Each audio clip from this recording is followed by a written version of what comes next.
Hello and welcome to Graphic Policy TV. I'm Brant Lewis, and tonight I'm joined by the fantastic Kyle Starks, a great writer and artist who you may know from comics like Rick and Morty, Sex Castle, Pioneer Miramac, Assassination, to name a few. Kyle, thank you for joining me. How are you Yeah, doing? thanks for having me. I'm doing well. Always stoked to do a little comic talk. Great. Perfect. As I'd say, it's been a couple of months since last we saw each other at Heroes Con. That's a good one. It truly is. So to get started with a couple of icebreaker questions, Oh if you're no. trapped on a deserted island and you can only bring one music album with you, what would it be and why? I had an answer for this for the first, let's say, 30 something years of my life, which was Liz Phair's Exile in Guyville. I think it might still be Liz Phair's Exile in Guyville, but that's a tough one. That's a tough one. I feel like I would need like about 6 months of prepping for that question. I'd have to make some lists. There would be a murder style tournament bracketing.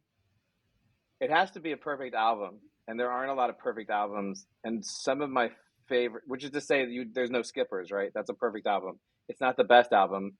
Those are the Beatles, but you want to no skipper if you're going to have to listen. You want to be like every song's good, and there's not a lot of those. You know what? I don't know. It's tough.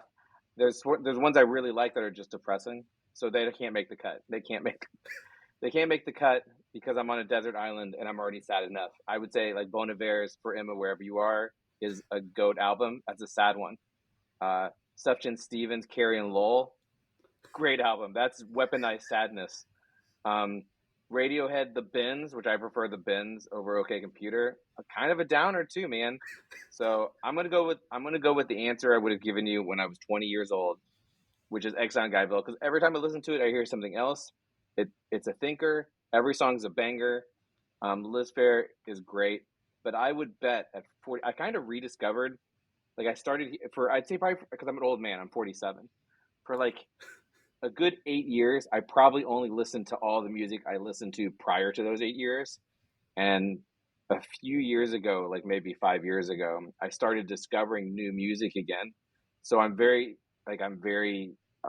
enthusiastic once again, and I'm sort of always finding new things, and I'm very excited. A bunch of new artists that I never heard of before this year, which is always very exciting. Um, I know I'm, I know I'm. There's something that I could say that's recent, but I'll just go with that. It's a Kyle Starks classic. Old Kyle will not be mad at me for saying Liz Phair's Exile in Guyville. Listen, it's a solid pick. Great 90s. Can't go wrong with that. Hmm. Mm. So, what's a creative hobby that you have that others might not know about? Uh, Hobby.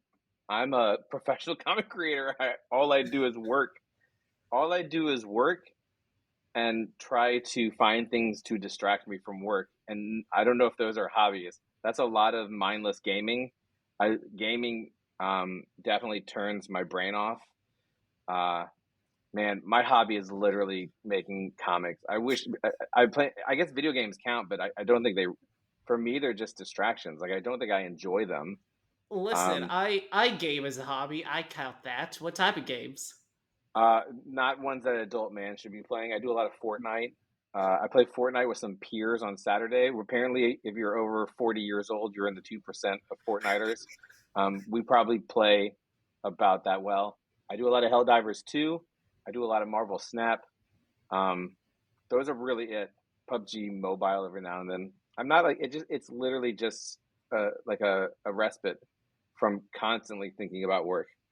Uh, Other hobbies, I like the job is a hobby to me. I do what I love, honestly. Uh, Before I was doing it professionally, I would have said making comics was my hobby. So I think it still is. Totally fair. I mean, Helldivers 2, great game.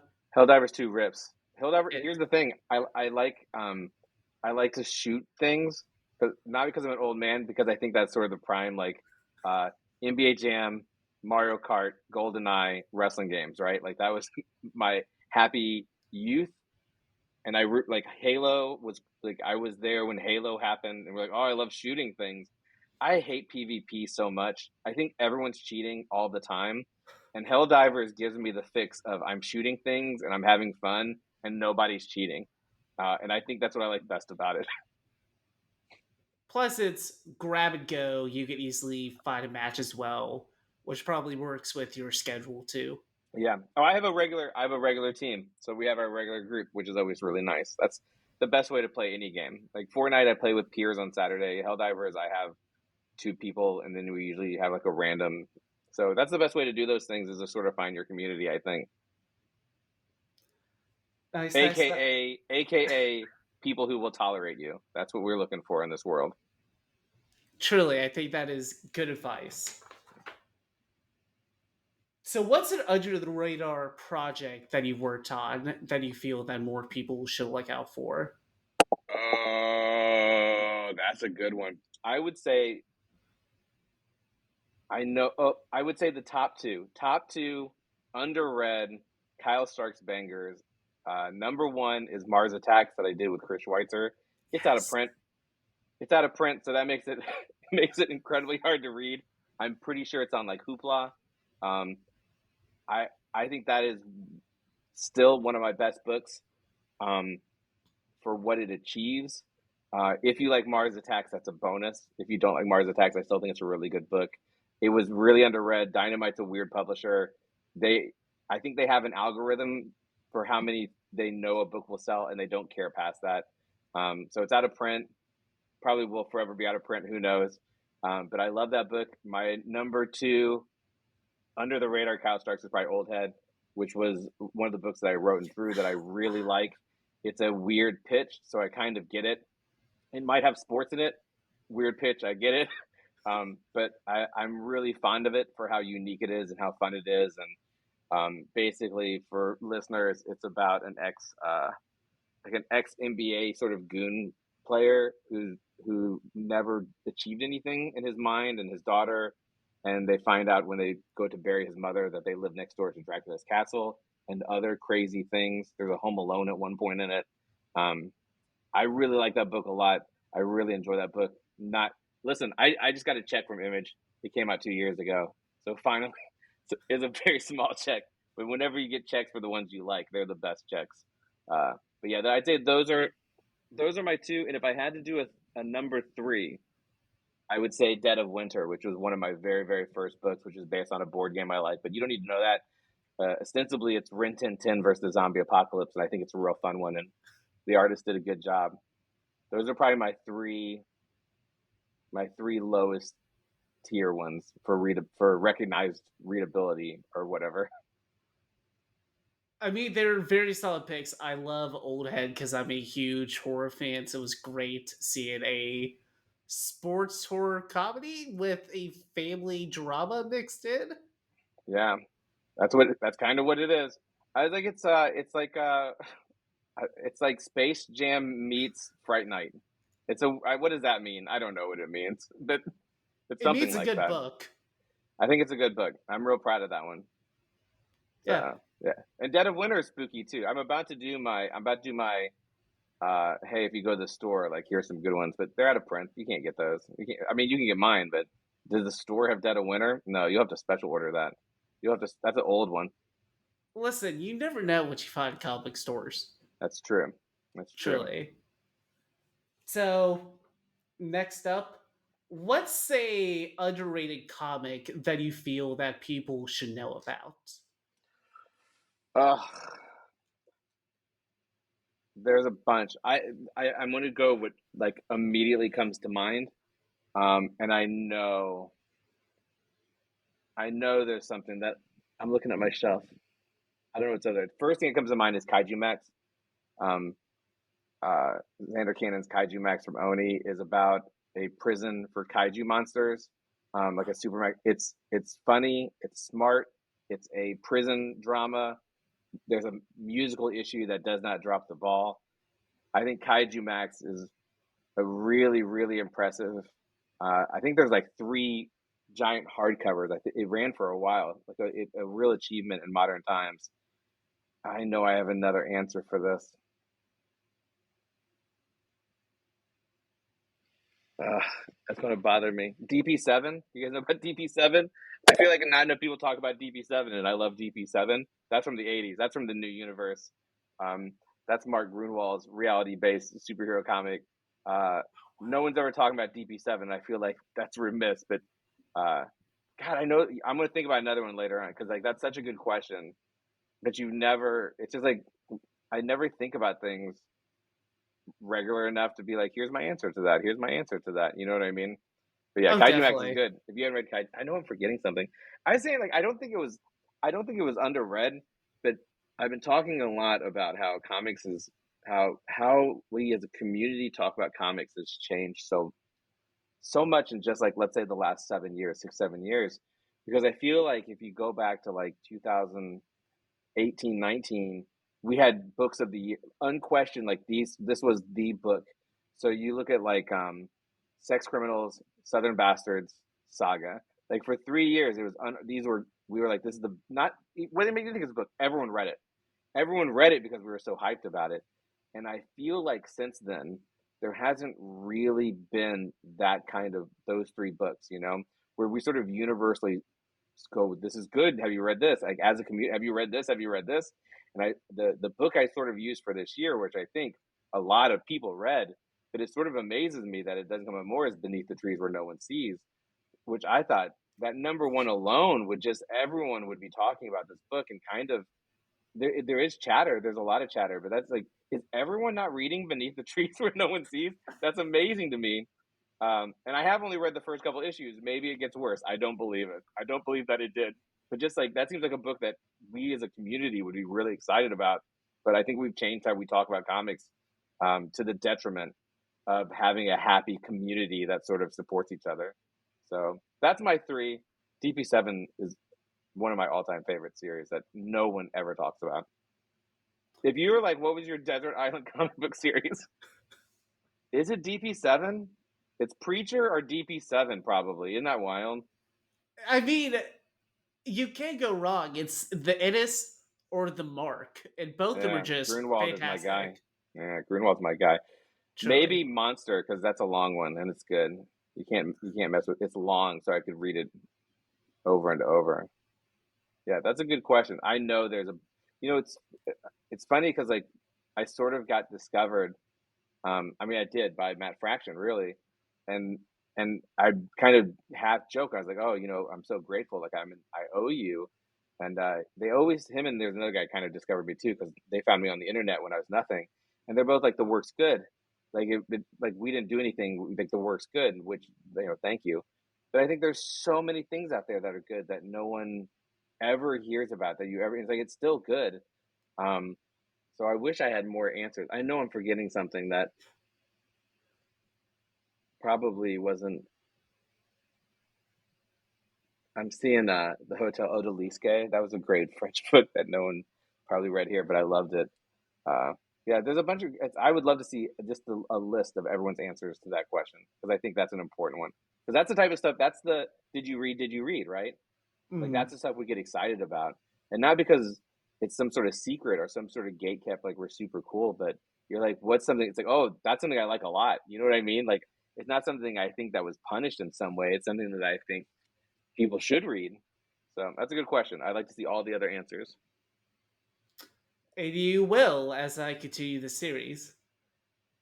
So, to kind of kick back to you and kind of your career, let's talk a bit about how you got to comics with kind of your origin story. Yeah, I just hinted at it. I tell my origin story so much. I feel like everyone should know by now. Here's my origin story. I liked comics a lot when I was younger. I started reading comics when I learned to read off comics. I started working at a comic shop when I was 14. The comic shop also was a video rental store. It was used music, used books, baseball cards, pornography, and comics. And I worked there for my formative years, 14 to probably when I went out to college, I'd still work one day a week. The 90s, I really got out of comics in the 90s. They were so grimdark and it just wasn't for me. And while there was definitely some sort of light, some wonderful beacons in that time, Hitman, JLI, Kurt Busiek was sort of murdering right then. I didn't like comics, so I went to school to be a fine artist, and then I hadn't read comics for a long time. I was drinking professionally and not being an artist at all, being a normal person. And when we got married, when I was 28, and then we started having kids. I'm 47 now. My youngest is 14, so 33. At 33, I realized as I was about to have my second kid, I'd never have free time again. So I made a list of all the things I thought I'd never get to do once I had my second kid. And number one was finish a comic, not make a comic, finish a comic, because I had started a bunch. I never done like a 24-page comic. So I started doing this comic on the internet. It's called The Legend of Ricky Thunder. I posted twice a week. I did not promote it. I never promoted it. It wasn't for people. It was for me. And what happened was, at the time, a very good comic news journalist site found it and sort of made people aware of it. And suddenly people were reading my silly little thing and people liked it. They were like, you should go to conventions. I said, why? And they're like, that's what people do. I said, okay, well, I'll do what people do. So I did a Kickstarter and I took all the money and I went to a bunch of conventions, one which was HeroesCon in Charlotte, which is my favorite convention. It's the one convention I love to go to all the time. And I really like making comics. So I made another one the next year and I did another Kickstarter. It's called Sex Castle. And the short, I'll just do the right version. So in Charlotte has this restaurant, as you probably know, called Mertz. It's a soul food restaurant that's a few blocks down from the convention center. I love it. I love Mertz. It's so good. And it's sort of a thing with HeroesCon is you got to go to Mertz when you go to HeroesCon, and you're always trying to find the group of people who are going to Mertz, and it's kind of a hassle. And I have it down to a science now. I don't have to worry about this anymore, but this was a while ago. And you're going to Mertz, you're going to Mertz, you're going to Mertz. And this guy who discovered me for this comic site, this now defunct comic site, was like, yeah, we're going, but I was like, no, I'm coming with. Like, it doesn't matter. I just want to eat chicken. I'll be quiet. If you have a group, you won't even know I'm there. I won't bother anyone. Well, the but was they were doing a podcast interview of Matt Fraction and Chip Zdarsky for Sex Criminals at the peak of Sex Criminals. And he introduced me to Matt because I Sex Castle, the Kickstarter was out. I'm selling it at the show. And he said, this is Kyle Starks. He did the best book of the year, Sex Castle. And I'm like, insane. And I didn't talk the rest of the time. But what happened is we didn't go to Mertz because Mertz was too busy, which I could tell you was a Saturday. What a goof up. Everyone knows better. And we instead went to this kind of disappointing pizza place. And again, I'm just going to sit there and be quiet because that's what I said I would do. But Chip Zdarsky worked for newspapers, and I worked for newspapers for a long time, and my brother worked for newspapers. So I kind of chimed in, and there's a pleasant conversation was had amongst all. The next day was Sunday, and I'll tell you this: I know for a fact Matt Fraction walks around and he'll buy stuff. And that's a way to support the community. It's a way to keep people enthusiastic about their work. It's a way to feel encouraged. He did not come by. I used to never leave my table because leaving my table was a sale, and I just wanted people to read my book, which is how I still feel today about every book. I just want people to read my books. And so I was like, I'm going to walk over there. I'm going to walk over and see if he still wants it. So I go over there. It's Sunday. It's Sex Criminals. It's peak Sex Criminals. On Sunday, they still have a line that goes all around the building. At the table is Matt, Kelly Sue, Chip Zdarsky. And they have this line because it's like the three biggest names, three of the probably six biggest names in comics at the time. And I'm like, I'm not waiting on that line. Like, I have to get back to my table. So I rudely knock on the table. I say, hey, you said you wanted my book. I thought I'd bring it over. And Matt goes, yeah, how much? And I go, oh, not like nothing. And this is my wife's favorite comic book story of mine because it feels important. It feels pivotal. No, Matt Fraction stands up and he points at me and he says, pros get paid. And he gave me $20. And I said, hell yes. What happened then is me sort of doing some reverse detective work, but his plane didn't take off on time. And my suspicion is his plane didn't take off. He was on the tarmac for a long time. Is that he just started reading things he had in his bag. And I think that's why he read Sex Castle. I think that's probably the only reason he read Sex Castle. I get handed stuff all the time at shows, and you try to read them. The better they look, the more likely they are to get read. I mean, you can imagine it's a lot. But he sold like 6 books. Like people, because he was tweeting about it, I sold like 6 books off my store. And I was like, yes, I just made $120 off of Matt Fraction. I'm so thankful. And long story short, he emailed me and he said, do you want to talk to Image? And I was like, sure. I had a full-time job. I was working at a union. I had 2 children. I now had an infant. I had no intentions of ever doing this. It was just a hobby. It was just something I really liked to do. And that was going to be It's 8 years ago this New Year's, basically, that I went pro. And it's because Matt Fraction had me talk to Image. That book was nominated for an Eisner. It was optioned before it came out. It was funny, and therefore that's how I got Rick and Morty 4 or 5 years. Um, that interaction made my career. And certainly, one would say if the work wasn't good, you wouldn't have a career. That's sure, but that's the reason why I have a career. So that's my origins of how I got into comics. I think it's a pretty good story. I think it's pretty good. I do have to say that is quite the story to be discovered by Matt Fraction, because outside of Sex Criminals, it was also what he was doing Hawkeye as well. Mhm. So he was Yeah. like I would have said peak. he's him, Brie Baker, and probably like at that time Bendis were like the three most important people in comics. The biggest names, the best selling. Um, so yeah, I love Matt. He's good people. I love Chip. Good people, adore them. Mhm. Uh, so yeah, crazy. But you know that's the thing is like there's no one way in. We say there's someone coined the the little phrase is like there's no way into comics, and if you find a way, you shut the door behind you, which I don't think is entirely true, but certainly I think there's a lot of luck on top of being able to produce good work that goes into it, and I'm sure the very bottom line for everyone who's professionally making comics for how they got in that they were making good work to start, and they had proof that they were making good work. Mhm. It kind of coming off of Sex Castle, obviously within your work, 80s action movies, comedies, all that is a major influence. So why Sure. not talk a bit about some of the work that's influenced you? For uh, everything. You know, I could. It's funny. I think some people can sort of boil it down. Even in comics, like you're like, oh, who was like your con? And it's like I don't know. I guess Evan Dorkin, uh, like formulatively, like because it's funny and it's different and it's sort of his own voice. But like, there's so many pieces. And you know what? I think like when I worked at that store because it was a video rental store and had used books, and because back then every Tuesday night you read all the comics. Like there wasn't so many that was an impossible task. But I got to watch any movie I wanted to watch for free. I got to read any book I wanted to read for free. If an album came in I liked, I could borrow it. I did the air quotes. Sometimes we borrowed them. So it's like my entire life, and this place had a great like classic section with the best classic sections in town. So I'm watching every Marx Brothers film. You know what I mean? Like every Hitchcock. I was inundated with story, and I I look at now my dad would watch any action movie on VHS, and he didn't care who was in the room, which was me, which was me. And I probably saw a bunch of stuff I should have seen at a young age, but I saw all of it. I saw everything.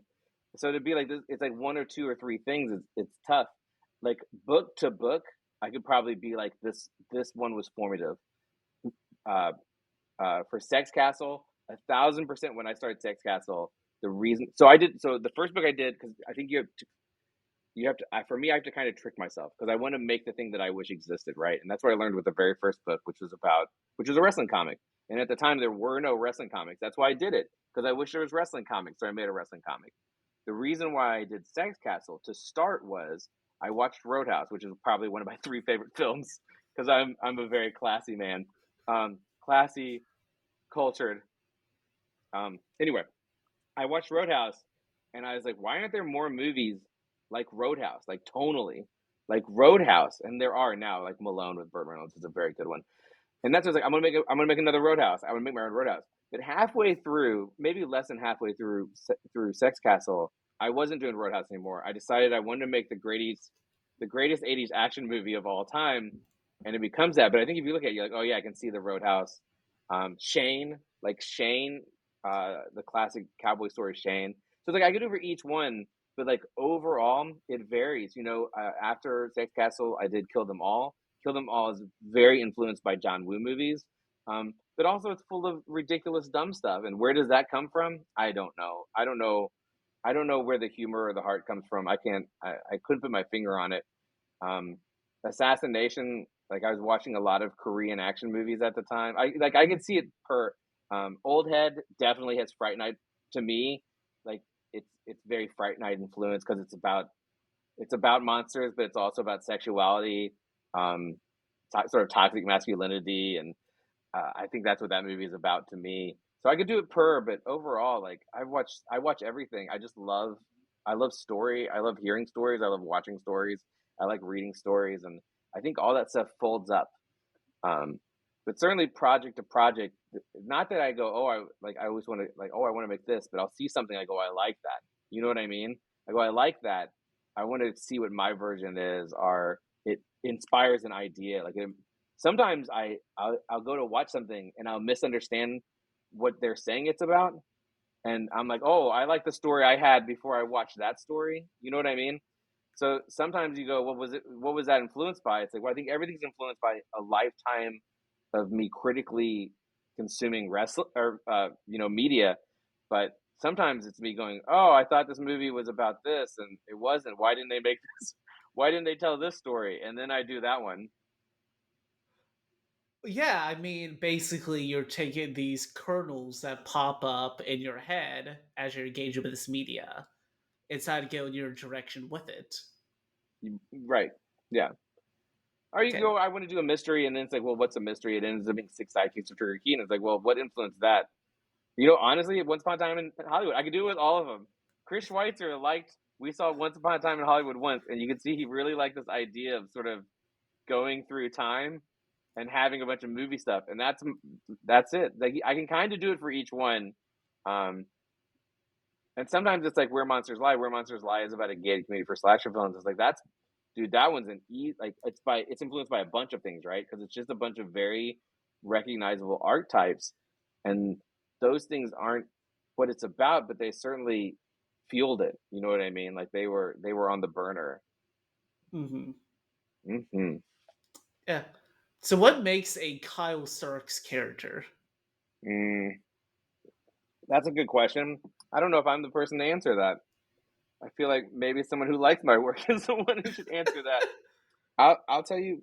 Um, for me, I don't like I don't like media where I don't like the characters. I want the ones I like the best are the ones where I go, I want to spend time with those people. I want to spend more time with those people. And I think there's variables, there's a spectrum probably and I think Gabby and Trudy from I Hate This Place, I could hang out with those guys forever. I think Fuck Tarkington from Assassination, I could hang out forever. Um, Terry Komodo from Six Sidekicks is really unlikable, but also kind of one of my favorite characters to write. So I think for me, I'm very dialogue driven. I'm very character driven. I want people to want to be around these characters, even if you're someone like Terry Komodo who you don't like. The way he bounces off the other characters is what you enjoy. You know what I mean? So like maybe Hmm. one on one, you don't want to spend time with Terry Komodo, but in a group, you're like it's kind of fun. It's kind of fun to see everyone be mean to him because he deserves it, and it's kind of funny to see how ridiculous he is. So I don't know. It's tough. You know, whenever I talk to people about like how I do anything, because people will be like, "How did you come up with?" Well, I'll just say with Gabby and Treaty because they're recent and because I like them so much, and they're sort of the best example. Gabby and Treaty from I Hate This Place. Hard recommend. Eisner nominated, Glad nominated. No big deal. Check it out. It's a good spooky story. It is But good. but for those characters, you know, the way that I do all of these is I go, what is the story? Here's what happens in the story. Then every character exists for the sake of telling the best possible story. So in I Hate This Place, it's about a ranch, a terrible ranch. It's got everything spooky. It's probably got aliens. There's lights in the skies. There's demons in the woods. There's ghosts. There's monsters. Everything. And I go, oh, I need a character. I need one character who can take care of themselves, who can handle themselves. I can't do a hitman. I've done it too many times. And so I go, oh, she's a survivalist. That's it. Full stop. Okay, one character is a survivalist. Um, and that's sort of the purpose of that character, because otherwise it could be one character, right? But I want it to be a love story. I want it to be what you do. How far will you go for someone you love when you're trapped in the worst place on earth? So one person's a survivalist, and then I go, oh, I want the other one to be like an optimist. I want them to be an optimist because those two things are going to be challenged the most. If you're an optimist and you're in a haunted house, that sucks. If you're a survivalist, you know what to do for water wars, but you don't know what to do for a ghost. That sucks. And I like that. But also, these two characters now form roles. One is going to love the other one. The other one's going to take care of the other one. So from that point, I go, here's what's going to happen to the beat. So also, like, spoilers, um, uh, Trudy comes from a cult and her dad's evil. That will play in later on because I want that type of horror story later. That's part of my beats, right? But then what I go, so I have my characters, I have their functions. I go, how do I make these characters likable? How do I make them unique, hopefully, and likable? And that's when the characters come out. Like that's how they just sort of happen. I write characters that I want to be around. And of course, like I said, sometimes you're Terry Komodo, sometimes you're Gruff, and I don't want to be around you, but you're likable or enjoyable. Um, and that's how I sort of do it. There's a lot of talking. There's probably a lot of talking for all the characters. Is probably the real answer. They talk a lot. They're kind of funny. That's probably the real answer to what makes a Kyle Stark character. And they're also human. They're relatable. I hope so because I think everything. When you care about the character, it raises the stakes of all stories so much. If you don't care about the character, the story better be good. And I'm not that kind of writer. Um, I am. I want you to spend time with these people. I'm going to do terrible things to them. They're probably going to overcome, and we'll all celebrate. You know what I mean? Because I Yeah. think that ultimately, from the last question, is I'm always trying to tell the story that I wish existed, and that's colored by all these things I've seen and the parts that I liked of all those things, and sort of like merging those things together in a weird, gestalt. Hmm. Okay. So, kind of moving on now to your one of your current series, Barfly, which comes from the world of minor threats. Very exciting because I know you are the main writer, but obviously Pat Oswalt and Jordan Bloom are also contributing. And then you also have artist Ryan Brown, Ryan Brown, who is the unbelievably good Ryan Brown. he is. So talk a little bit more about how that came to be. Did they approach you about doing this miniseries? Yeah. So, one, Minor Threats is great. Minor Threats Alternates is great. I can't say it enough. I don't say that because I'm under that umbrella. I really enjoy them.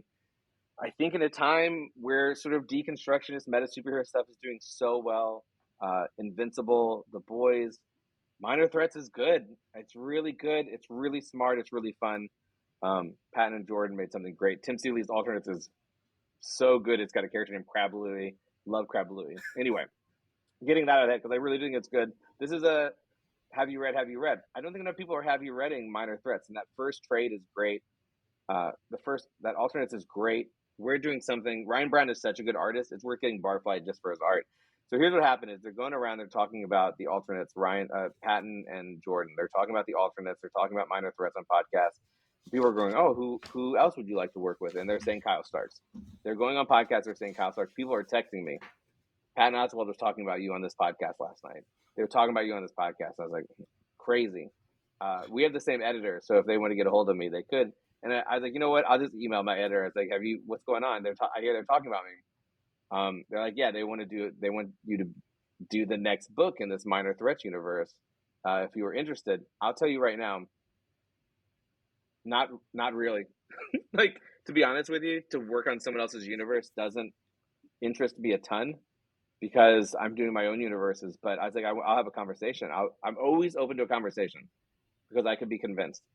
And what happened was we had a really great conversation. I realized that these guys are so authentic and such fans of comics that it wasn't some guy in Hollywood has come along and made his soft IP. Now they are making a show, but that I'm telling you, these two guys love comics, and they were talking about if we made a comic, what would it be? It's Minor Threats. Um, and what sold me on it is Patton said to me during this conversation, he said, I want to do these books the way I do my tour posters, where I find the artists I like and let them do the thing that I like. And that's what Barfly is. They said, we want you to do this character. We would like for you to do this character who's became very popular, who is a background character, I think on 4 pages, who never says anything, who never does anything. He's just a weird little weird little wingless fly wearing a like punk rock jacket. Like, who is this guy? That Scott Hepburn made. Scott Hepburn designed all these characters. That's his creation, whether he says anything or not.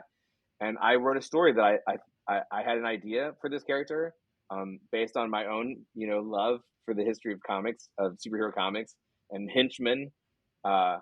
And basically, I think Jordan calls it a henchman coming of age story, which I love because I think it sums it up pretty well. I wrote a good pitch. They liked it. Um, the first artist the editor said was Ryan Brown, who's a good Midwestern boy like me, who I've known. He was doing Kickstarter at the same time as I was. I think he's brilliant. I would love to work with Ryan Brown, but does he need a writer? Probably not. Can I afford him? Absolutely not. So it's kind of a once in a lifetime, and Ryan is doing. I can't say enough. Like it's just unbelievable work. Every page he brings so much. So yeah, I got to work with Ryan Brown. I got to do the story I wanted to tell. Uh, Basically, their involvement was if I had questions about their universe, because I don't want to step on their toes. I don't want to hurt pre-existing characters. I want things to be represented the way they were. But they really let me do what I was going to do, man. Like it's a 100% Kyle Stark story, and if there's any real influence, it's probably more from Ryan than it is from either one of those guys who've been great collaborators. Because I think that's the best collaboration, in my opinion, is to for someone to go, I like what you do. I want you to do what you do. Like, how much would you stick your fingers in that? So they've been great human beings. I really like them. I really like Ryan. It was a very fun book to work on. I think people should read. I think people like it. Even if you don't like me, you should read it for the Ryan Brown art because it's unbelievably good. He puts so much into it. Every panel has two jokes I did not write. Every panel has two. It's just like a relentless barrage of creativity, and I think it's his best work. And I say that at 8 Billion Genies, and if people read that, 8 Billion Genies was so good. Sorry, I told you there's something I was going to forget. I think 8 Billion Genies, a lot of people read, but not everyone. And you know what else is another book that now I can't say it, but when Tom King's Supergirl book is one of the best things I've read in so long. And then when they announced the movie, they found out like no one was even buying it. It's like that's so crazy to me. That book was so good. So like you even like, the things that you think people read, like maybe they're not. I know 8 Billion Genies, I think, did very well with collectors. I think that book is a modern masterpiece that only two guys could have made. Like that's always the thing in comics is when you go, man, only two people could have made that. No one besides Ryan Brown could draw 8 Billion Genies. Mhm. Unless like maybe like a Quietly or something, right? Like he can draw everything. That does so he doesn't count. But only Ryan Brown and Charles Soule could have done that book, and it's so good. Um, so yeah, I love Ryan. His art's so good, and he colored it too. His colors are so good. It's unbelievable. It's so talented. Barfly's great. I think issue 3 comes out very soon, which means issue 4 comes out in November, and that's it. We're done. I think it's a very good 4 issue story. If you like deconstruction of superhero stuff, if you like funny little guys eating shit, getting, and eventually maybe overcoming. Gosh, I hope they do. But his whole thing is he suffers all the time. So will he? I don't know. We'll find out.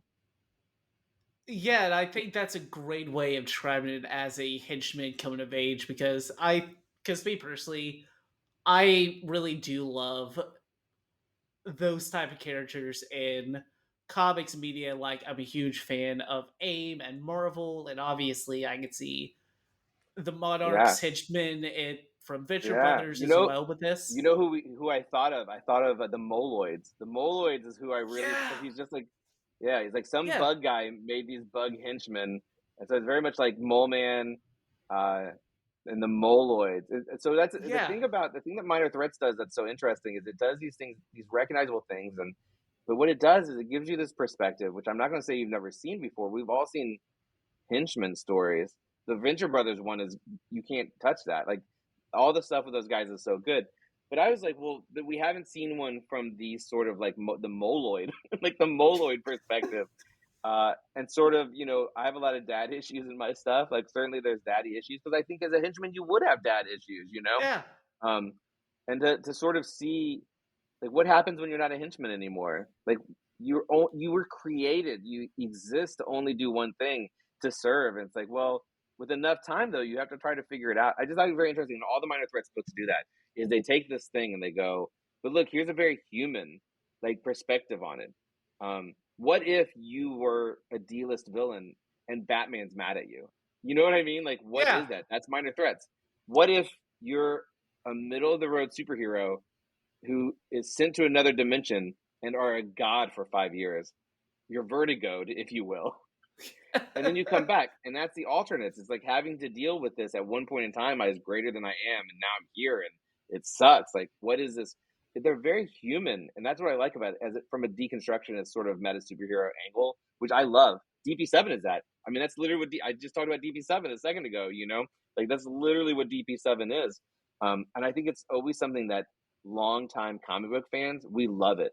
You know what I mean? Hmm. Because it's like it's here. Oh, look, it's Spider-Man, but it's not Spider-Man. It's Astro City, right? Oh, it's like we love that, and I think Minor Threats does such a good job, and I think Barfly is its own thing within doing the same thing. So super fun. I'm glad they asked me to do it. I'm really glad I got to work with Ryan. I'm really glad I got to meet Jordan Patton, Hmm. and form probably lifelong relationships with those guys because they're just great. Like they're just great, and they love comics, and we love that. Yeah, exactly. And I think human's probably the best way to describe this book because essentially, Borfly or Shit Eater, as Hmm. others Hmm. call him, he's trying to get by. He's flipping burgers, just doing small little crimes. I think probably my favorite moment that actually made me a bit emotional, I think, was in issue 2, where he's on the bed with a guitar and he's Oh just yeah, chilling and relaxing. It's like this guy he just wants to live life. He doesn't want that's to be right. told what to do, which I think is a Yeah, or very maybe he does, or maybe he does. He's maybe he trying to figure it doesn't out. think he wants it, but maybe he Yeah. actually does. Yeah, he's just like I love very like we were saying what characters are. It's like that's what we want. It's like he's very relatable, is that we all are, and that we all eat a lot of shit, and we're all just trying to get through the day. We're all trying to figure out who we are or who the best version of us are. And that's Barfly's story. But he also has an evil boss who created him and who has power over him. And how do you? That's our bosses, right? Like that's our boss at where we work, or that's our teachers at school. And I think it's very relatable. It's like I love. I feel like the henchman coming of age story sums it up as such a great elevator pitch for Barfly. Oh, definitely. And I think punk is probably a great way of putting it because it very much feels so different than what you would get in a traditional Big Two Cape comic. In a weird way, it reminds me about why I loved series like Gotham Central, which focused so much Mm, more on the smaller, on the ground yeah, type of people. yeah. Yeah, we love when we see these things.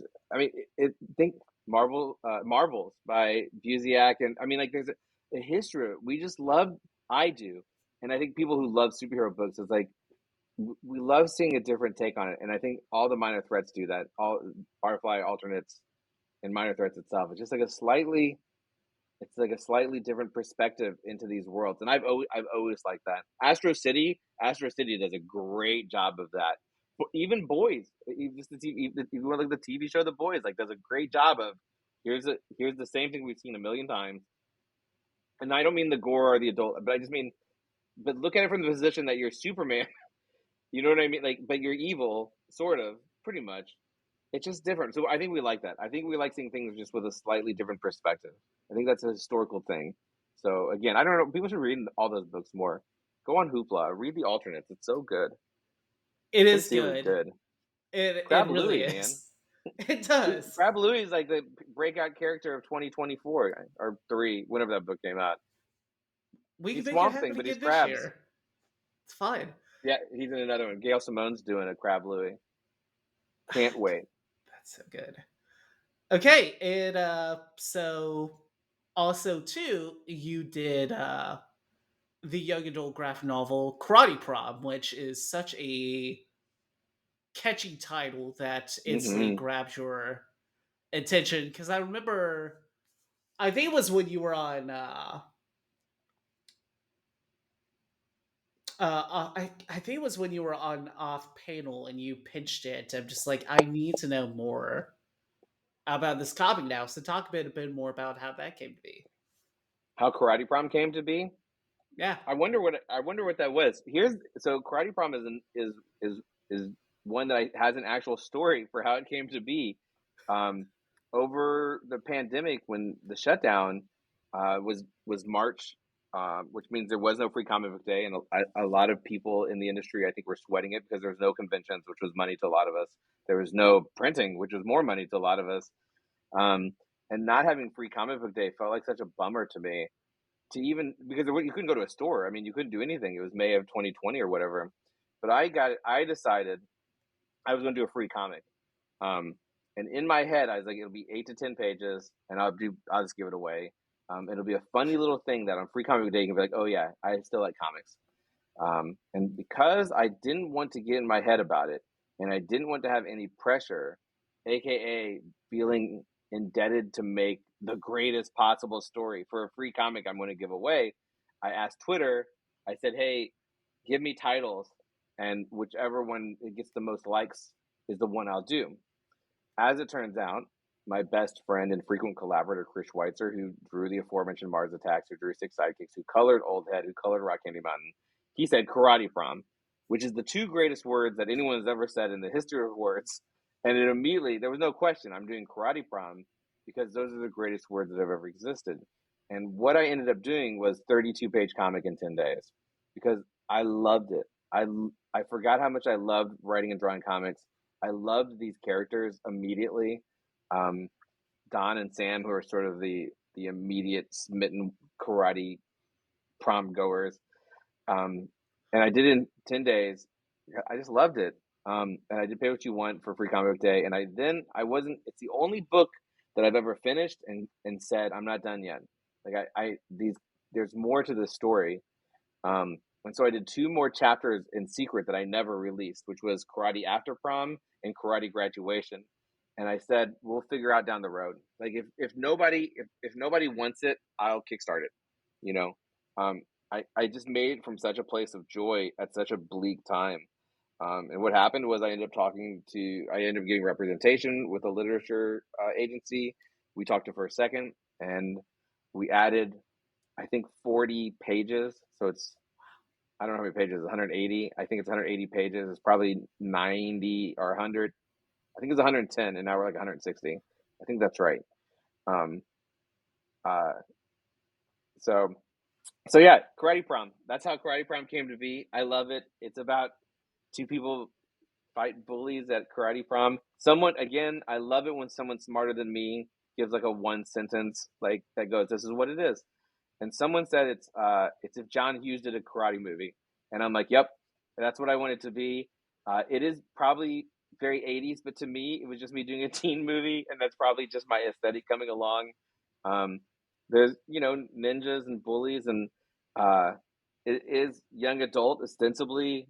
For the non-comics book market, they're very fixated on demographic, and there's a lot of, oh, who's this book for? Like, who's this book for? And even when it came, who's it for? And I'm like, it's for anyone who sees the words karate prom and goes, that seems interesting.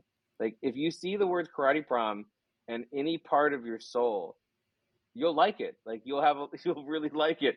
Uh, I've been rereading it because I had to make sure that was the print. But since then, I just did a thing with the New York Public Library about it, so I had to reread it, and like I've said since the beginning of this conversation, like I'm always trying to make the thing that I wish existed in the world, and I made that book in the bleakest time of probably human existence in the last 6 years, and I made it with as much joy as I could muster. And when I read it, it feels like joy to me. And that pleases me so much because I think if you read it, it comes across. I think it just feels like a very fun, joyful book. Um, I like it a lot. I'm really proud of it. I'm probably the happiest little comic maker when I'm writing and drawing, and there's only a few real instances where I get to do that. People like my writing in the market a lot more than my art, which is great.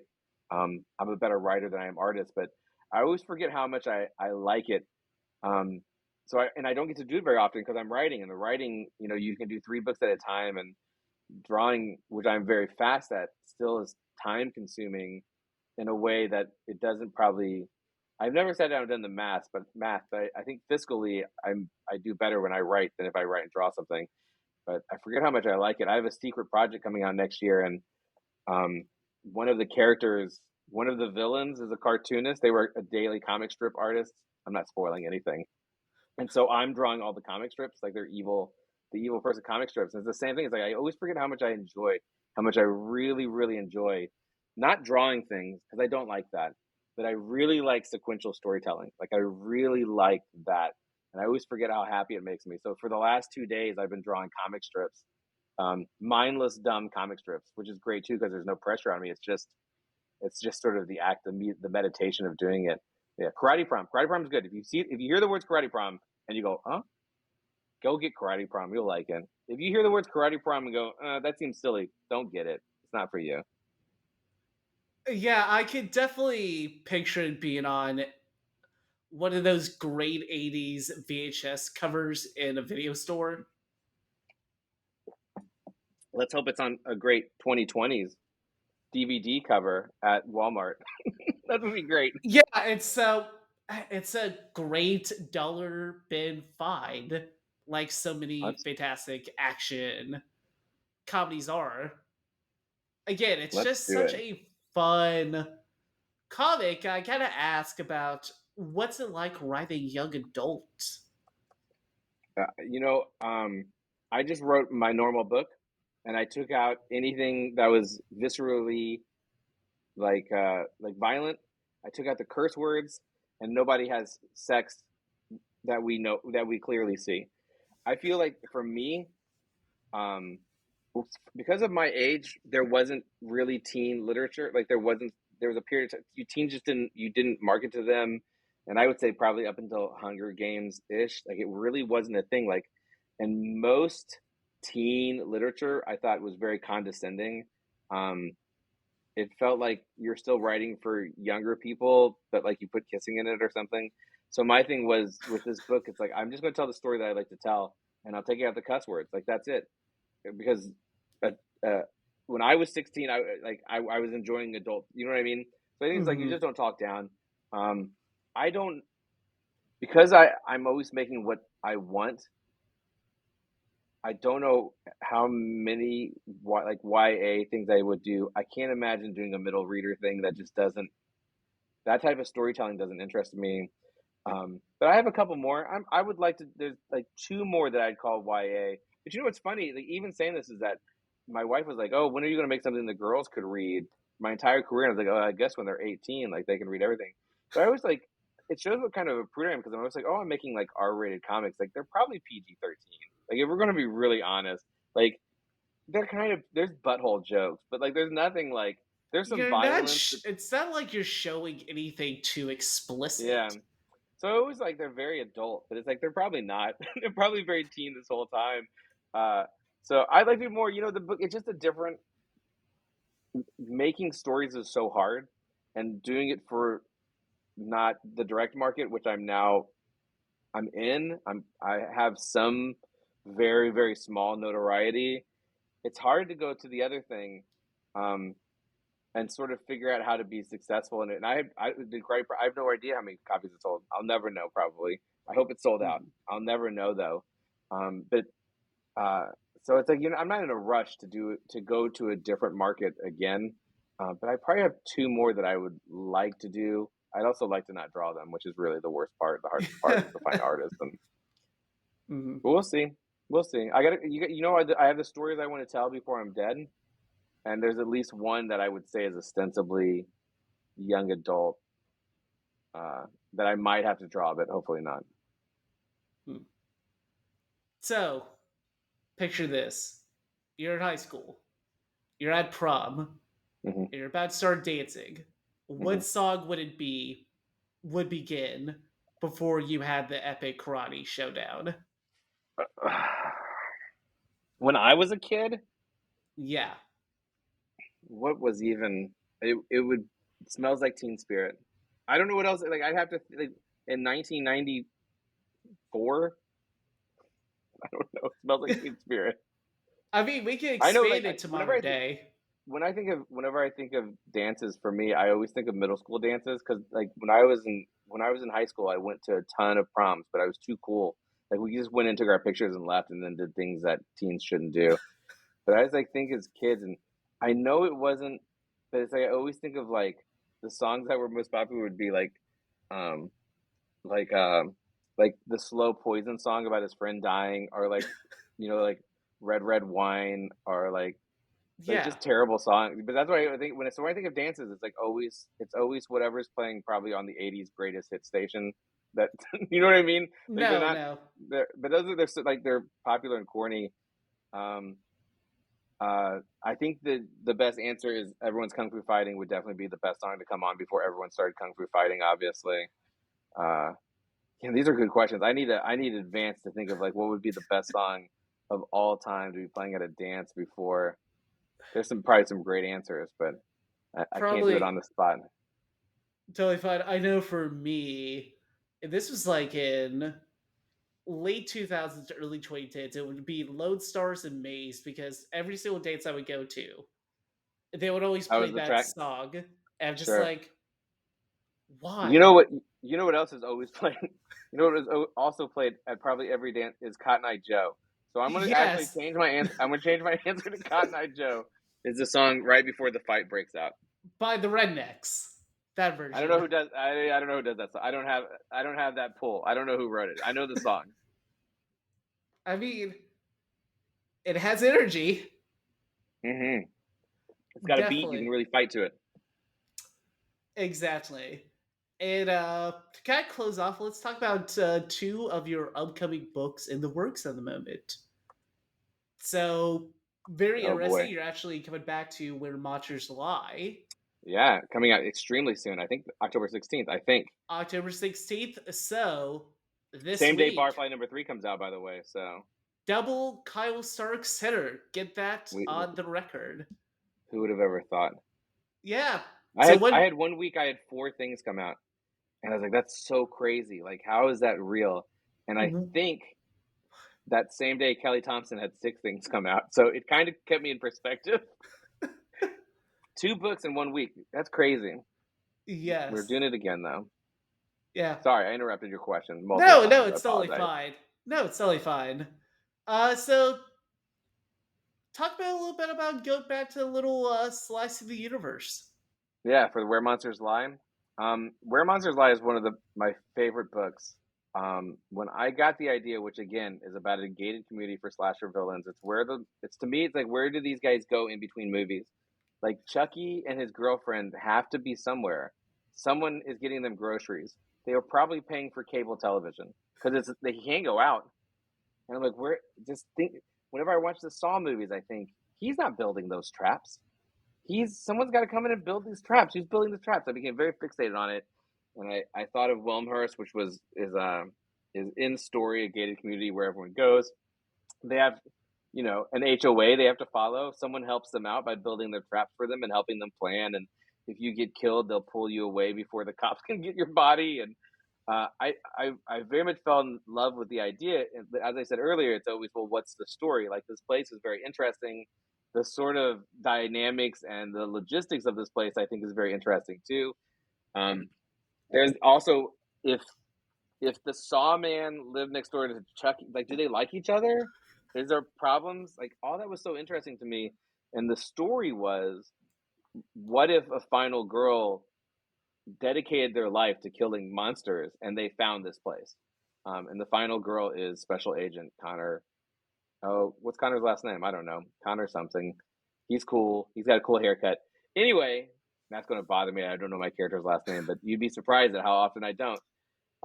So the final girl finds it, and to me, the first Where Monsters Lie is basically a 2-hour movie. It's 4 issues. It's tight. It's real time, and it is what happens once this guy and the police show up, and all hell breaks loose, and everyone gets killed. Of course, um, Peter Kowalski came on uh, after the pitch. I think the first issue was probably written, and was so professional and so well suited for doing this story. Um, as soon as I saw his art on issue 1, I started thinking about what is there more story, because there is, because I knew how the issue was going to end, or how the series was going to end, which is that they're going to go at the end. What happened? Spoilers. They're going to a different location. Um, they're going to a different location, which means more of the same fun. And I had so much fun making the first one. I kind of couldn't wait to do it again because it's new characters, it's new issues because there's new characters, there's new struggles and conflicts and battles, and how do you deal with these different things. And I really like the idea that Connor is sort of like monster hunting Batman. because he's really been training and preparing his whole life for fighting something that's maybe not even real. Like honestly, like it's maybe not real. So to sort of dip my feet in that with Peter, um, I couldn't wait. And when I started it, I'll tell you, I was getting very churchy about it because I was like, oh, the stakes. It should be so. What if this like? I was like, oh, and the stakes, and then they did. But I was like, what am I doing? Like, it's a horror movie sequel. It's more of the same, but slightly worse. Like that's what you want it to be. It's more of the same, but it's the same thing, but it's different, and maybe it's a little worse. And so I was like, that's what we're doing. And because of that, I had so much fun making it, just like I did with the first one. Rather than getting in my head about trying to raise things, which we do, I sincerely hope I get to do one more arc. Like the most heartbreaking thing in modern comics is that probably 10 years ago, Where Monsters Lie sold out. Every issue sold out at the retailer level. Um, is that me going, oh, I'd like to do 8 more issues. 8 would be a sure lock thing, but it's not. Um, I don't think we really got to promote as well as I would have liked for Where Monsters Lie Volume 2. So I'm fingers crossed. I'd love to do one more arc because I want them to go to Japan so badly. I want the Japan gated community so badly, and I want sort of the end of this story. Um, but yeah, I love it. I think it's a lot of fun. If you like Where Monsters Lie one, if you you'll like it. If you haven't read Where Monsters Lie one, it's October. Get Where Monsters Lie Volume one. It's fun. If you like horror movies, if you like slasher horror movies, I do. I think it's a great time. I think it's just a fun little romp. I think it's what comics should be. But to me, it feels like a fun horror movie. Um, and Volume Two is going to be more of the same. Yeah, no, fully agree with that because when I read it, it's just such a fascinating idea about exploring this what if that I think a lot of horror fans have had about what if all the killers lived together and had basically the rule of you don't kill where you eat. Yep. And then unfortunately, if that happens, all hell breaks loose. And I do really enjoy God, now I can't think of the character's name now either. Which one? Puzzleman. Is it Professor No, Puzzleman? Is it? no, the FBI agent. What's his Oh, name? yeah, it's Connor something. That's gonna bother Connor. me. That's fine. We just call it Connor because Yeah, it's Connor. Connor Connor is. Hayes. That sounds correct. I'm just gonna I say think it's Connor Hayes. Connor. Yeah, he's Connor. Yeah, he's just Connor. But yeah, with Connor, he's very much like a Tommy Jarvis, a Cindy Prescott, a Survivor, trying to do all of that. Yeah, to sort of to the nth degree though. Like Yeah, he's not just sort of figured out the best way to sort of survive. Like he has he's he's coming after them. Like, and he I'd never seen that before. And that's another thing about characters that you always go, I've never seen this before. And like, what is that? Like that's interesting to me. Um, and so that's another. It's like how you just want to spend time with them. I think Connor is very much a force of nature in these books more than he is like he's the type of character you hope is doing cool things because you don't and you go, oh, he's got cool stories because he's such a force of nature, and it ends up like you actually like, I don't know, I kind of like that guy. Like I kind of like the bad guy, but they're still bad guys. Like they're still going to eat it. But also playing with that, how what is real evil, like especially over the last, the political climate for the last 6 years is what is true evil, was something I was very interested in. But yeah, he's a force of nature, but I hope he still does cool stuff. I think it's everyone around him that you go, oh, I like them, and then I kill them because they're bad guys. But that's okay. You can still be likable and be a bad guy, I guess. yeah, totally fine. So, what is the process of creating? I don't want to say knockoff horror villains, but homages. Yeah. Well, listen, and here's the. It's a fine line to work because here, first of all, that's what horror movies are. Like we love an homage. You know what I mean? Like we love, Hmm. Megan is Chucky. It's Yeah, anything that's a shape is Michael Myers. Like there's it's all playing to a thing. I love archetype. I love tropes. I love archetypes. and they're kind of in all of my books in one way or another because they're shorthand. And so as a reader, you go, I got it. I know who this character is. Um, Not to say you go, oh, it's Jason Voorhees, or you go, oh, no. You understand, like, he is the big physical presence that's hard to kill, right? You know that this is a talking doll, or it's a talking ventriloquist dummy, or it's a talking puppet. You know what I mean? Like, there's billions of the same thing and over again. So for me, it was going one, the which of those shorthands did I sort of like the most, and how can I make it unique? How can I make it clearly not the thing, but also clearly the thing, right? Um, and that's fun. And I think really the thing is that, like, Professor Puzzleman's basically your saw type or your collector, or is like, but he's sort of like a inept, sort of He's not good at weakling. his job. He's pathetic, and it's like, well, you never see that, so that interests me, right? Um, the murderous clown is like trying to expand, like he doesn't want to just be a murderous clown. Like I think that's really interesting. I think that's really fun. Um, and so like that's what it is. It's always the same thing. Like I said, you go who when it comes here. What is the story? What functions need to happen? What characters need to make those functions happening? And then how do I make them interesting? How do I make it that I like them? And it's always something like that. Like, uh, yeah, I like all those characters. I like all those. Sometimes it's just an unsettling name that you can't say in front of children. Sometimes that's all it takes for me to be like, I like that character. There's a lot of there's I can cuss, right? Can I cuss? Yeah, totally fine. I All mean, right, I've been cussing. all right. There's a character named Fuckmaster in Where Monsters Lie, and there's a lot of Fuckmaster in Volume Two. Like he's kind of becomes a central character. Um, and Fuckmaster again is another, like what makes him interesting is like what if you were a killer, but then you found a different outlet that gave you the same rewards, and for him he became very interested in gardening because you still get to slice things up, and it's kind of easier. You know what I mean? It's kind of zen. No one's chasing you or yelling, and like I think that's really interesting. But also like, what do you do with that guy? But then why have that guy unless he serves some function to the story, which he does for Where Monsters Lie. He serves an important part of the story, um, yeah, so to speak. I think he does. But certainly, him being left on the table was something I couldn't leave off the table for Volume Two. And he has a great arc. Uh, Baphomet, the giant Cujo dog, uh, Baphomet's in Volume Two, and a bunch of new monsters, a bunch of new, very human monsters, and I hope people enjoy them as much as they did. I think people really liked Where Monsters Lie, and they like the monsters. There's an archetype that's notably missing. Like there's, you go, who?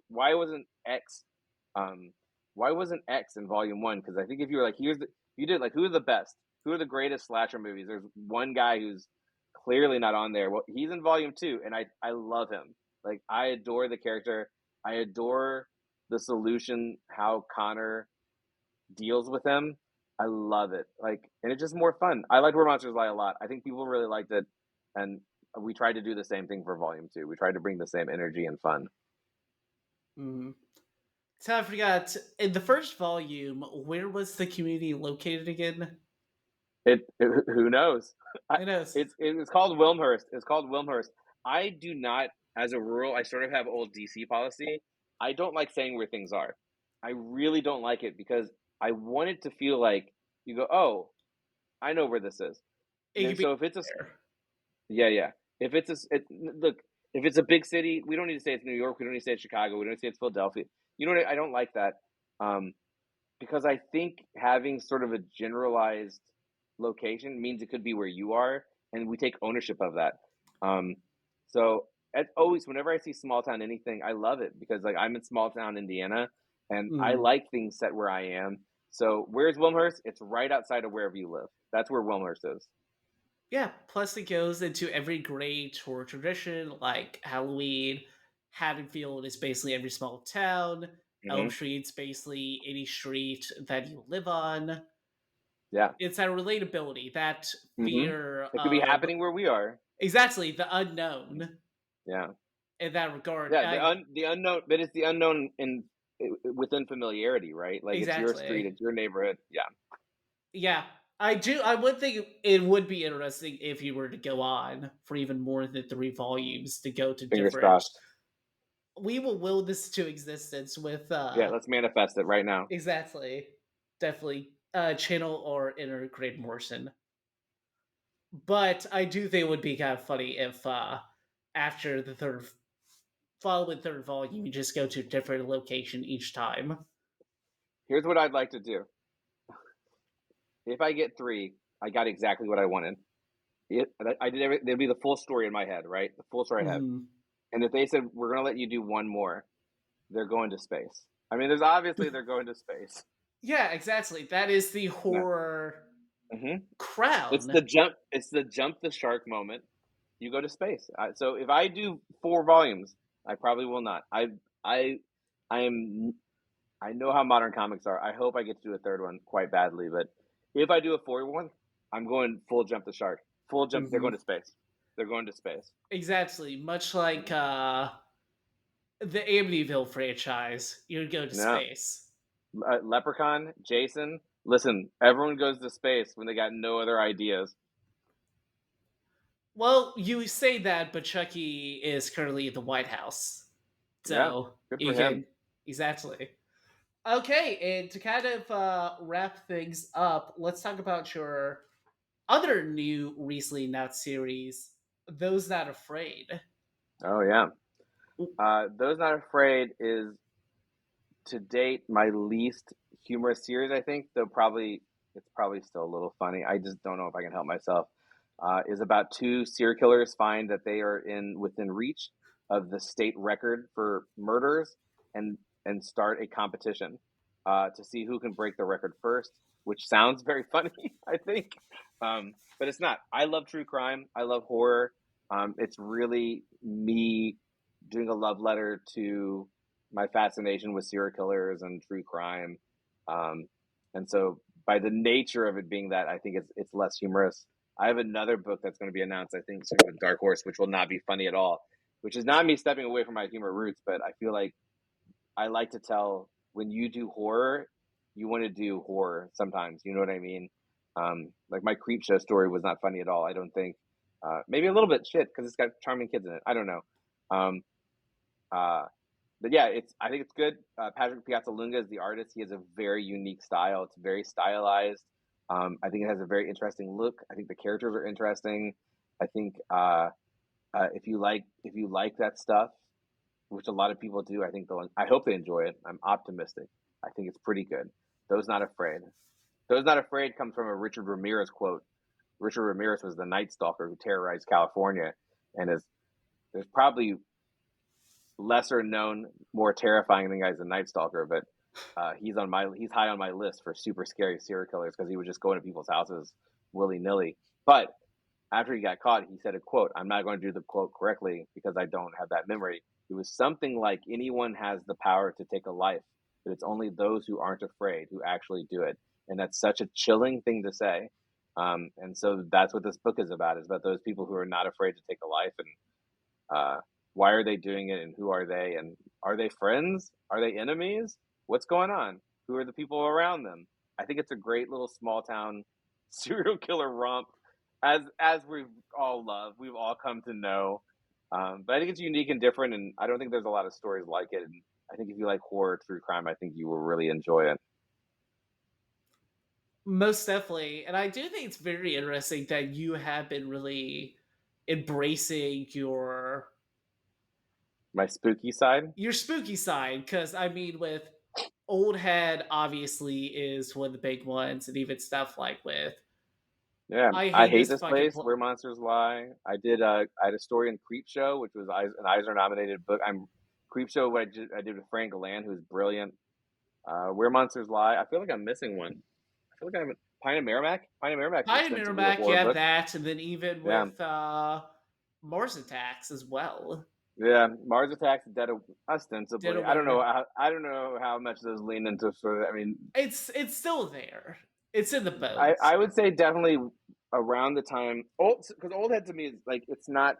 Oh, it's not a tree. It's like Trimmers and a lot. It's like Trimmers with Dracula. It's a horror I don't comedy. know. Yeah, yeah, but it's like it's one of those things where you go, well, I guess it has to be something. We're going to say it's horror, but like I It's a do think comedy with horror horror. elements. Yeah, yeah, that's right. Like Trimmers. Trimmers is a horror movie, Yeah. but also how scary is it? How funny is it? It's tough, but Yeah, same with uh, Friday the, Night. Friday Night, yeah, Friday Night I think is a very silly movie. Like, I think it's a very funny movie, but it does have a couple spookies in it, a couple good spookies It in it. does. Yeah. So the thing is though, if you love, so what do we do as a story? I am to make people feel things. I'm to elicit emotion. That's laughter. That's excitement. That's sadness. I love to make people cry if I can pull it off. It's just so mean, but that's what we do is we make people feel things. And as someone who's always done comedy, horror is really just the opposite side of that coin. It's pacing, it's environment, it's setup, it's tone. Um, the payoffs are the same, and they both make Hmm. people feel things. One is you hope they go ha ha ha, and the other one you go oh shit. Um, and so I think it's. I bet most comedy guys like horror. Maybe not. I do. I would agree with that because I mean, one of the best recent horror directors is Jordan Peele, who came Yeah, from a he's a goat. comedy background, and I fully agree with the idea that horror comedy are very similar on opposite sides of the coins. I mean, like if you think about the best of the best, Sam Raimi Hmm. with Evil Yeah, Dead 2, it's like everything in that movie goes easily from comedy to horror or horror to comedy for sure. on a Yeah, flip of a dime. he gets what he's doing. The Evil Dead's are a great example of making a horror movie and then making the same movie as a comedy. That's I think is fascinating. But there's some quote again. I'm not going to remember the details, which is that if you're a dramatic actor or writer, you can write drama, but the comedy writer can write anything because our whole thing is trying to get people to feel things. Like it's all a series of steps to make people have a reaction. Um, so to sort of transfer that, I feel like it's a very pompous thing to say, but I think there's a lot of truth to it too. I like horror. I like that horror is very popular. I like that there's a third genre, in comics right now. Um, I like that it's mostly good, which is why there's a third Mhm. genre. So it's very fun for everyone involved. But it's good to see a third, a third genre, so to speak. I say third, you know what I mean?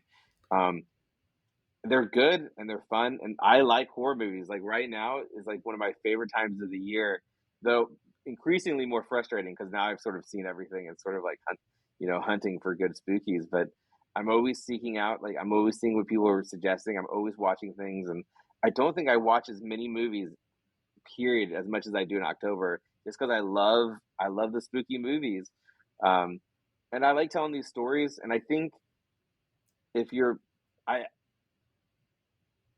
creatively, there's things you go, what is my legacy? And you know what? If my legacy is once a year, I made someone moderately entertained and maybe laugh for 40 minutes. I think if you asked me 4 years ago, I'd say that sounds like I didn't do anything. But now I think as an older person and life is hard, like, man, if I can make one person laugh a year, one time a year, if that's my legacy, like I'm good with that.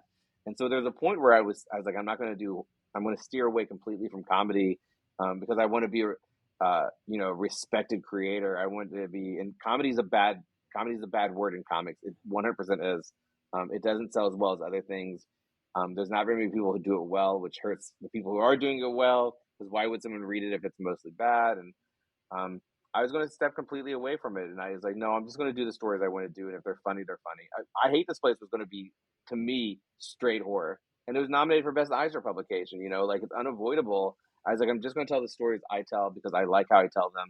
I like those stories. But also, I reach a stage where it's like, no, I kind of want to do something that's a little like hard spooky because I like those stories. Um, and eventually we're gonna do all the genres. Hopefully, we're gonna do something that's more dramatic or a thriller or that doesn't have a kung fu kick in it. Can you imagine a book without a single kung fu kick in it? That's insane. Well, I you haven't do done a it yet. kung fu punch. I don't have even. I know for a fact that was Not Afraid has a kung fu kick in it. I know for a fact it has one. Um, I had not reached the point where I haven't done one yet. And the next book I do, which to me is, we actually had to tone it back because they were worried it might upset people. Um, is hard horror. It's hard horror to me, and I know for a fact that also has at least one kung fu kick in it. So I haven't reached the point where there are no kung fu kicks, but eventually I get there. But I'm never gonna stop doing. I'm not gonna reach the point where I don't like doing these books that have humorous elements to them, just because. I like it. They make me happy, and I want to be happy, and I want to make other people happy. But if you're going to do horror and you love horror, like you're going to do worse things. You know what I mean? And that's kind of where I am today. But also, I'm working on again some secret projects that are maybe heavy, but they're still funny. It's the same. It's that balance that I like. I want to have heart. I want it to be a little humorous, but I want it to be an enthralling adventure too. Where sort of they have everything. They sort of have everything. The best stories have everything, and I think I do an okay job of that.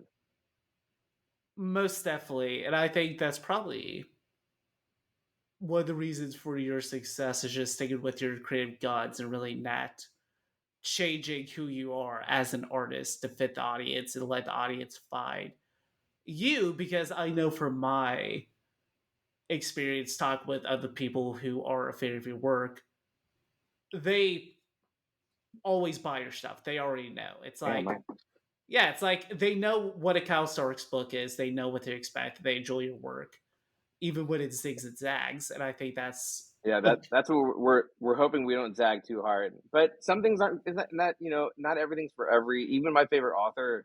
There's like I don't like this is I could rank them. You know what I mean? Like yeah, and exactly. No, I fully get that because yeah. not every single book that one of my favorite creatives does, I'm not always gonna be a fan of, but that's fine. Yeah, but you still liked it.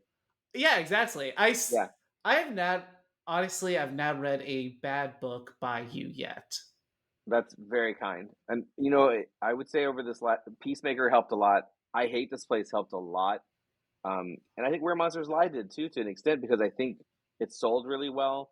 Um, is that my Q rating, so to speak, has gone up, and over this last year, people have said more than once, like, "Oh, if your name's on it, I buy it," which is insane.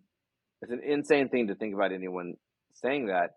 Um, and it also put pressure on me because it's like, oh, now I have a greater readership that I'm indebted to. But we're working very hard to remember Mhm. how we started, which was that we're going to make the things that we wish existed. Always with audience, not just for me. They're not just for me, but they're things that I would like, right? Um, and that, like, what do we want to do? We want to be moderately entertaining, and we hope that we're better than that. And we just want to tell good stories. And so it doesn't matter how many people are reading those. And that's what I have to kind of keep in mind is like, it doesn't matter, but I'm so stoked that more people are reading me. That's all. None of it's what I had to talk with Ron B. That's a name drop. And he was like, it doesn't matter. The number of people who read the book doesn't matter. And he's totally right. He's totally right. And that was very meaningful to me this year because I put a lot of undue pressure on myself. We're going to get real here for a second. Um, I put a lot of pressure on myself, and it kind of put me in a bad mental space creatively. Um, but he's right. It doesn't matter. But I'll tell you this: none of this is for the void. None of it is just for me. I'm making stories to be heard, to be read and consumed. And so, the greatest compliment, the best thing I can hear in my life is I'm reading your books. It's the best thing. Say, I told my friends to read this book. My friend, check this out. Like I'm, all my books are on Hoopla. Go to Hoopla and read my books for free. I don't care. Um, I'm not getting royalties. I'm not a royalty boy. Why would I start now? Like I just want people to read them and go, I like that. It wasn't a waste of my time. I like that. It's the highest compliment I can get. And we're just trying to tell good stories. And I've been blessed to get to do what I want to do. Just like Barfly. Like Barfly is me. It's all Lobo. That's me. But also, I try to make those stories for people who love that character. Um, so yeah, that's the kindest thing you can say, man. I really appreciate that. I really appreciate that, and I've heard it more this year, period. And it's like it's crazy to me every time. It's crazy to me every time. Mhm. Okay, and so to end things, how can people support you in your work? How can they find you on social media? Yeah, the best way at this stage in my life is to support my work is to pre-order these books. Like if you like the other ones, you're probably going to like the next one. I think that's mostly true. Uh, if it sounds interesting, pre-order it. I don't think as an industry, I mean, we all say it, but people don't understand that pre-orders, one, make sure you get the book. That's important, right? Two, it helps a retailer know how many books to order. If you think about the logistics of ordering comics, it's impossible. They are guessing how many they will sell. It's good to know how many they definitely need to order. And it lets the publisher know how many people are interested in your work. which lets you do a volume 3 of Where Monsters Lie, which is very important if you like the creator. So the best way is to pre-order. We love trade paperback buyers. I don't like floppies either. Go ahead and wait. But certainly, I'll tell you what decides what comes next is it's not unfortunately trade paperbacks. It's floppies at this stage. So those are the best way to support me in the current stage. Come see me at a convention. We love to talk. We love to see people. I have a store. I don't think I have anything new on my store because I want people to buy it at local comic shops and bookstores. The best way to follow me is I am the Kyle Starks on nearly everything. Whatever social media, I'm probably not up to date with what people are doing now. For sure, Instagram and Blue Sky and Twitter. Um, and we're kind of active. We're available. I have a great Patreon. Patreon, I do a sticker club. I do 2 stickers a month for $5. That's I think the Kyle Starks also. You can find it if you want to support me that way. Patreon's great. A great way to support any creator if they have a Patreon. You'd be surprised. Like $1 will get you a lot of stuff. Usually, everyone should have $1, right? Imagine not having a dollar tier. Insane. $1 will get you a lot. And I think that's a great way because you know what? You go, what's $1 to you? It's like, well, if 1,000 people give me $1, it means a lot. It means a ton. That dollar is unbelievable. Please. Uh, so yeah, those are the ways to support me. That's the ways to support anybody. I think who are wherever I am on the tier list for success. Okay, great. Thank you again so much for taking the time. Really Yeah, appreciate thanks, it. man. Yeah, we Okay, like to be asked.